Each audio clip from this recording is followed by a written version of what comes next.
Olá, alunos da Escola Municipal Sagrado Coração de Jesus, do 7º ano. Sou Patrícia, professora de Geografia, e o tema da nossa aula hoje é População Ativa e Setores da Economia. Esse conteúdo nós já trabalhamos na atividade anterior, e para melhor esclarecer e, de certa forma, assim, ajudá-los a desenvolver os conceitos de forma mais plena, nós vamos trabalhar através desse vídeo e apresentando o slide para vocês. Tá bom? Espero que vocês aproveitem. Retomando o conceito de economia, né? O que é economia? É toda a produção, né?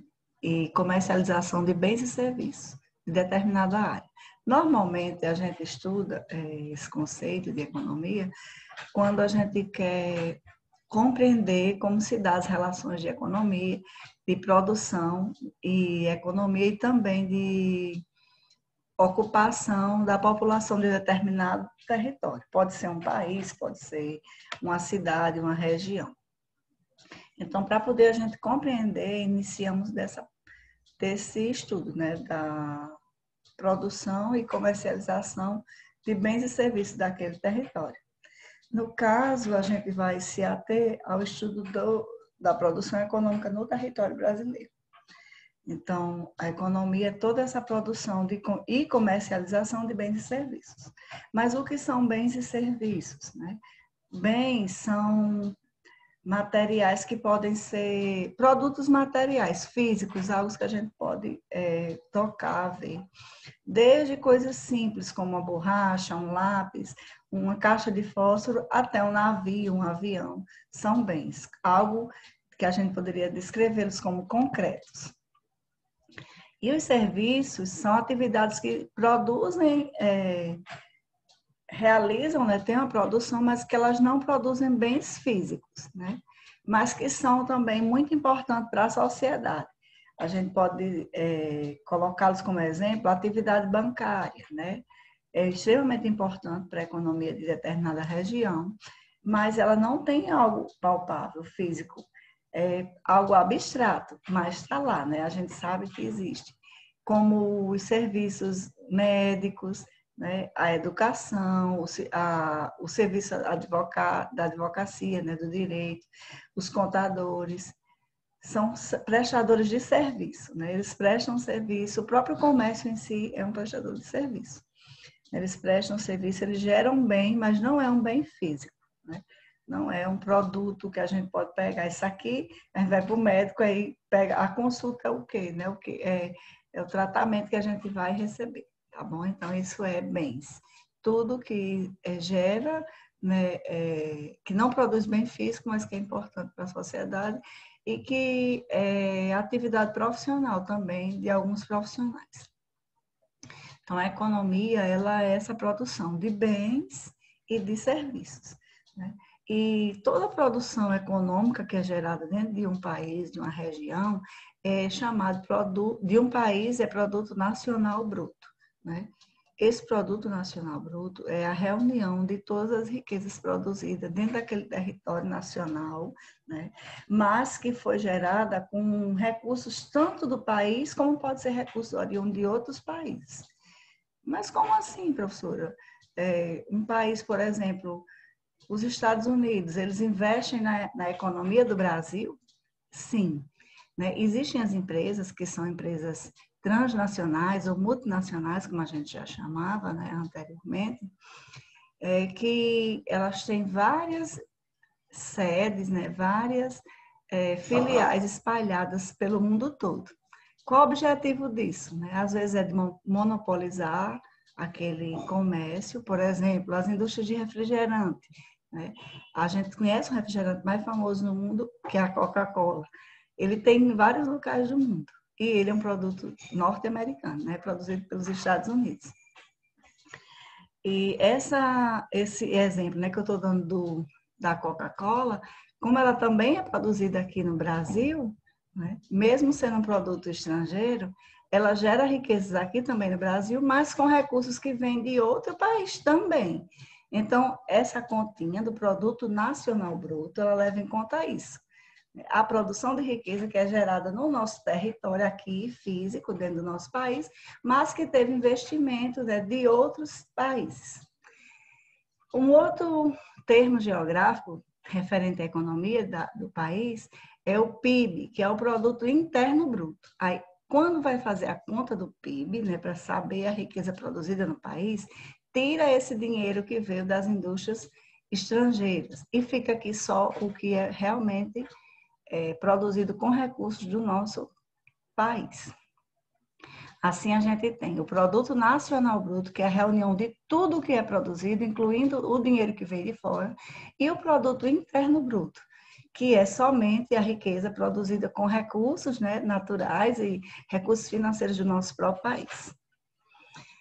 Para que a gente entenda também um pouco mais sobre o impacto econômico na vida das pessoas, né, a produção econômica e o impacto dela na vida da gente, a gente precisa compreender também alguns outros conceitos geográficos e econômicos, que é um bem importante é a renda per capita. Por exemplo, como é que a gente vai precisar compreender isso para poder entender mais na frente por que existe algumas divisões ou regionalizações do território que consideram países, né, que levam em conta a produção econômica dos países. Por exemplo, a divisão internacional que considera os países pobres e os países ricos, países desenvolvidos, países industrializados. Como é que se chega a isso? Alguém diz assim, não, eu quero que esse país, por exemplo, Gana, ela seja considerada um país rico. Só assim, não. Então, a gente analisa esses números, né? Os conceitos que são, na verdade, números. É analisada a produção econômica, né? A renda per capita, Produto Nacional Bruto, o PIB, e esses dados numéricos, eles vão facilitar a compreensão, né? E vão facilitar o agrupamento desses países, nesses grupos entre países ricos e países pobres, por exemplo, né? Esses conceitos geográficos, eles vão nos favorecer a compreender como é realizado essa produção econômica e também qual a influência dessa produção na vida das pessoas. Um exemplo disso, para a gente compreender, é essa relação de riqueza e pobreza. Né? Um país ele pode ter um produto nacional bruto elevado, né? Pode ter uma produção econômica alta, mas pode ser um país que tem uma população muito elevada e, portanto, a renda per capita, ou seja, o valor que fica para cada um dos habitantes desse país, dentro dessa cadeia produtiva, é pequeno. Então, aquele país vai ter um desenvolvimento, teoricamente, também um desenvolvimento econômico baixo. Né? Então, essa renda per capita, que é um outro conceito, né, geográfico e econômico, nos dá esse parâmetro, né? Nos favorece essa capacidade de observação. Né? Quanto da riqueza produzida no território, ela é distribuída para a sua população. Né? Quanto da riqueza produzida no território brasileiro, ela realmente, de fato, chega a cada um dos brasileiros que moram aqui. Então, isso é observado, né, através da renda per capita, que é o valor do PIB, do Produto Interno Bruto, dividido pelo total de pessoas que habitam, né, aquela área.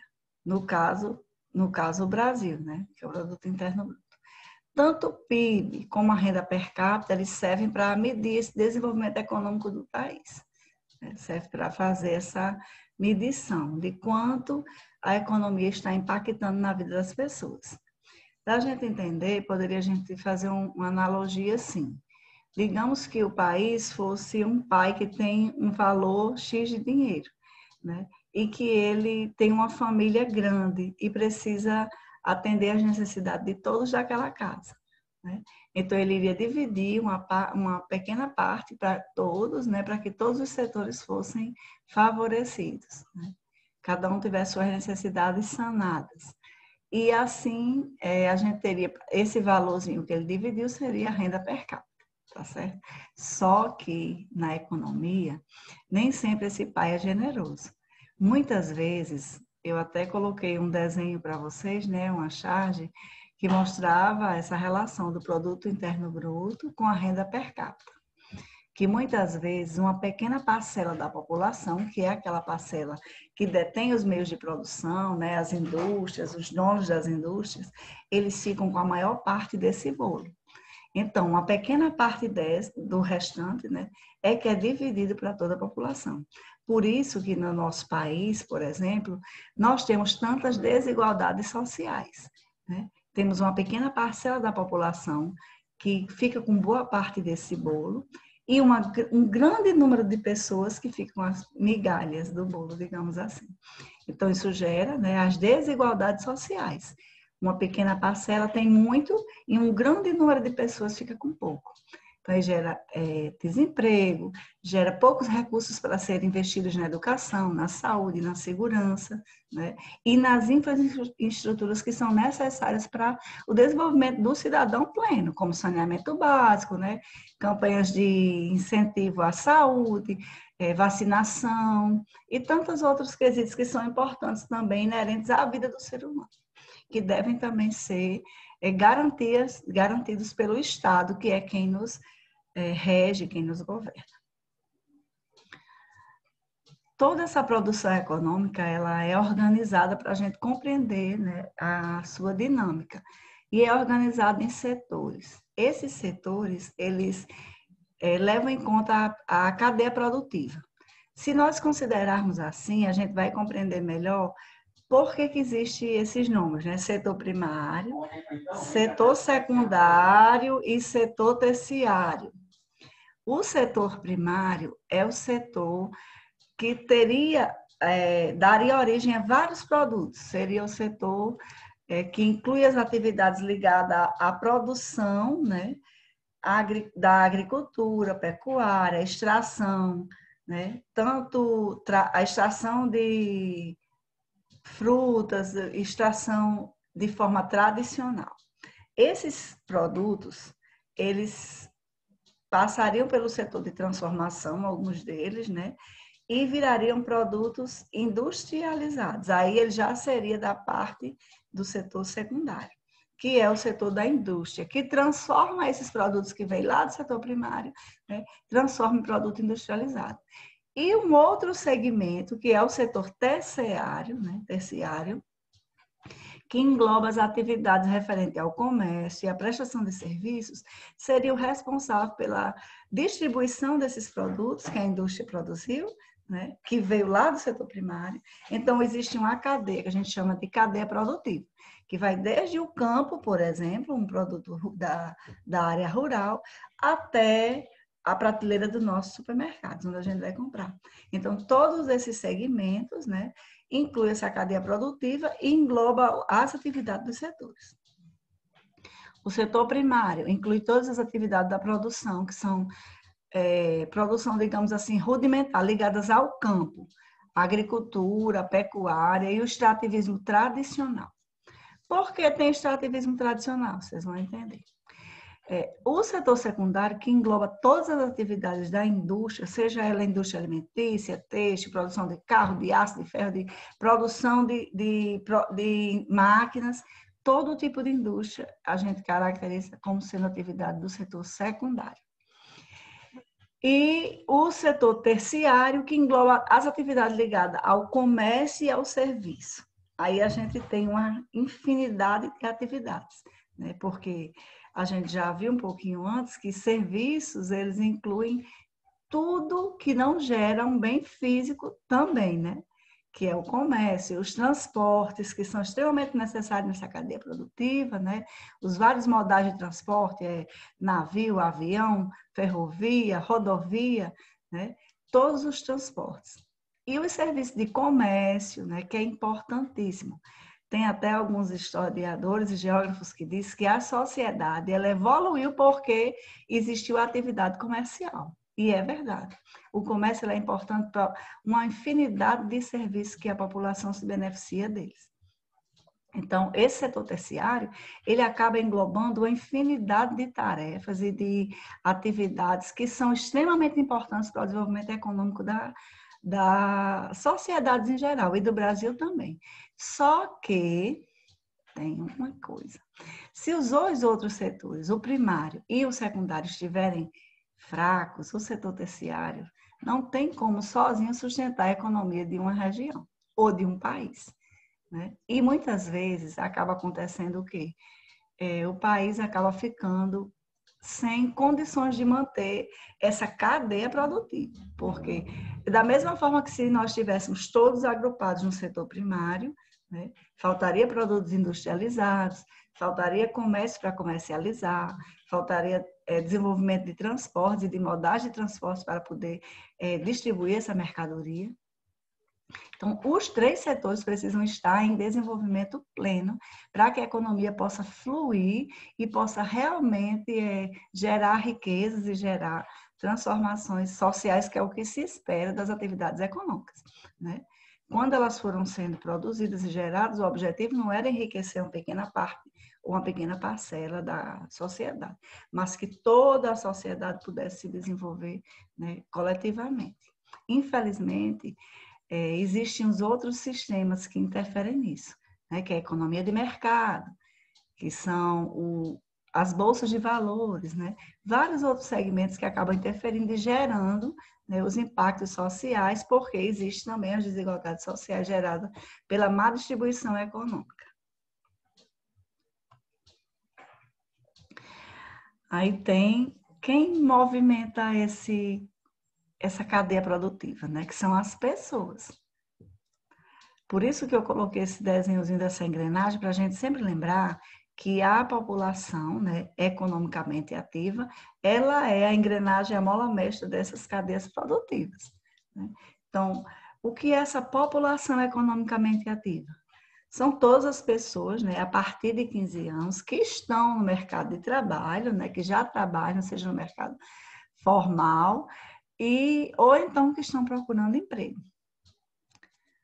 Essa PEA que a gente chama, né? Você já está na PEA, que é a população economicamente ativa, não é na PEA, viu, pessoal? Ela inclui tanto as pessoas que estão ocupadas, as que já conseguiram uma vaga no mercado de trabalho, como também aquelas que estão em busca de trabalho. Né?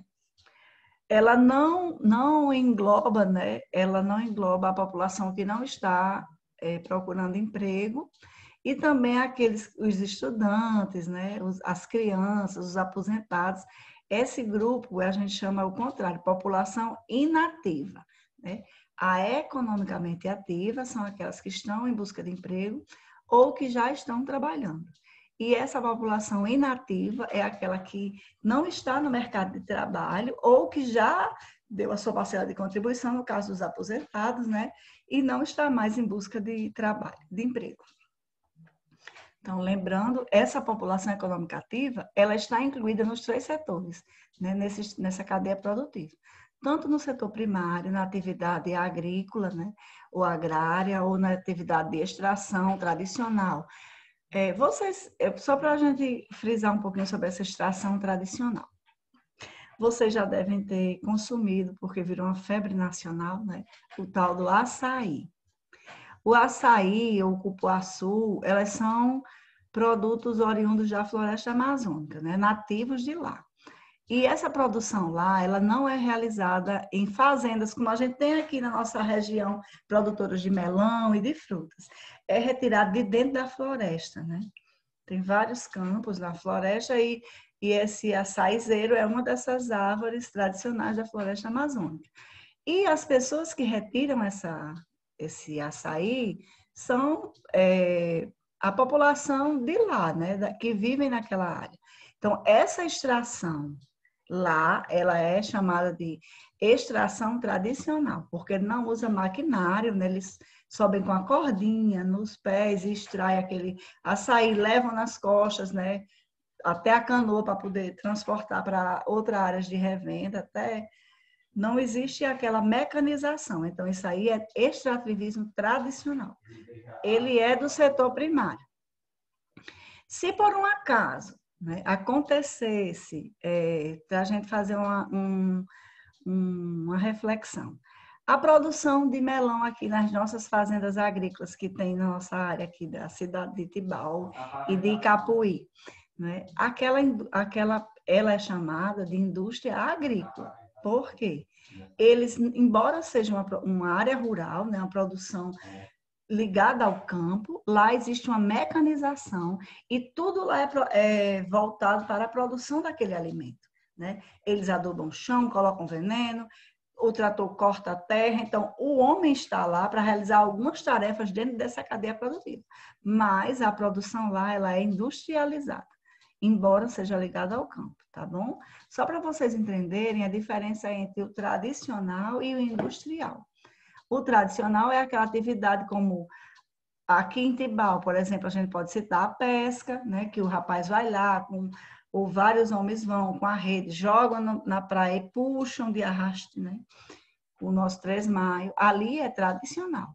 Se existir mecanização, né, se existir ferramentas mais evoluídas, deixa de ser tradicional e passa a ser industrial, tá certo? Então, a gente tem essas duas formas de produção que são, né, que podem ter mesmo sendo da atividade rural, ela pode ser diferente, pode ser tradicional e pode ser industrial, tá bom? E engloba também muitas pessoas, embora hoje, nós vamos analisar aqui um pouquinho mais na frente, né, que o campo ele deixa de empregar tanto porque já está sendo bastante mecanizado. Então, a gente tem aqui, a gente já sabe que a população economicamente ativa, né, aquela que já tem a partir de 15 anos e está no mercado de trabalho, ou já trabalha ou está em busca de emprego. E como essa população está ocupada dentro dos setores da cadeia produtiva, né? Em que atividades ela está desenvolvendo o seu trabalho, a sua força de trabalho? Aqui a gente tem um quadro que mostra, desde a década de 40, que foi quando em meados o Brasil começou a se industrializar, até 2006, né? Fazem assim 14 anos que é esse estudo dessa tabela. E a gente pode ver que lá na década de 40, o setor primário, ele pegava mais de 60% da população brasileira, né? Mais de 60% da nossa população estava morando no campo e vivia de atividade econômica ligada à área rural. Entre elas, a pecuária, né, que no Brasil era bem forte e ainda é, e a agricultura. A gente chama até os dois juntos agropecuária, porque normalmente as grandes fazendas, elas trabalham com as duas atividades, tanto com o plantio, né, com as culturas de alimento, como com a produção de leite e de carne. Como eu disse, né, nessa década de 40, o Brasil estava engatinhando na industrialização, então o setor secundário ele era muito ainda fraquinho. Em algumas áreas do país era que tinha, né? Nas áreas ali ligadas à região sudeste. Então, eles empregavam menos de 10% da população brasileira. E a atividade comercial, como nós não tínhamos uma tradição urbana, né? Boa parte da nossa população ela morava na área rural, então o comércio e serviço empregava apenas, em média, 30%, 25%, 22% da população. 20 anos depois, já na década de 60, o setor primário ainda era muito expressivo, né? Existia, na década de 40, mais de 60%. E na década de 60, uma média de 60% da população ainda estava, né, mais voltada para o campo. E a atividade industrial cresce, né, já pega quase 20%, ao passo que o setor terciário ainda está estagnado. Não houve muita evolução. Já nos anos 80, né, a gente pode observar que na década de 85, existe uma urbanização maior no nosso país, né? E essa população que estava sendo, né, abarcada pelo setor primário na atividade econômica, né? A população econômica ativa deixa de trabalhar no campo, tem uma queda expressiva, né, de 60% para 30%, né? Metade da população é desalojada dos postos de trabalho do campo e vai trabalhar onde? No setor terciário e industrial, né? Houve um crescimento da atividade industrial no país nessa década, né? E, embora ainda sendo bem lento, não tão lento quanto a queda não tão rápido quanto a urbanização, a gente tem já um crescimento, passa de 20%, né? Em média 25% da ocupação na atividade industrial, e o comércio, assim, passa a ser quase, tem uma média de 40% da população ocupada na atividade de serviço e de comércio. Nos anos 2000, aí a completa inversão, né? Em 2001, que é o dado específico dessa tabela, o setor terciário ele passa a empregar quase 60% da população, né? Quase 60% da população está trabalhando ativamente na atividade de serviços e de bens.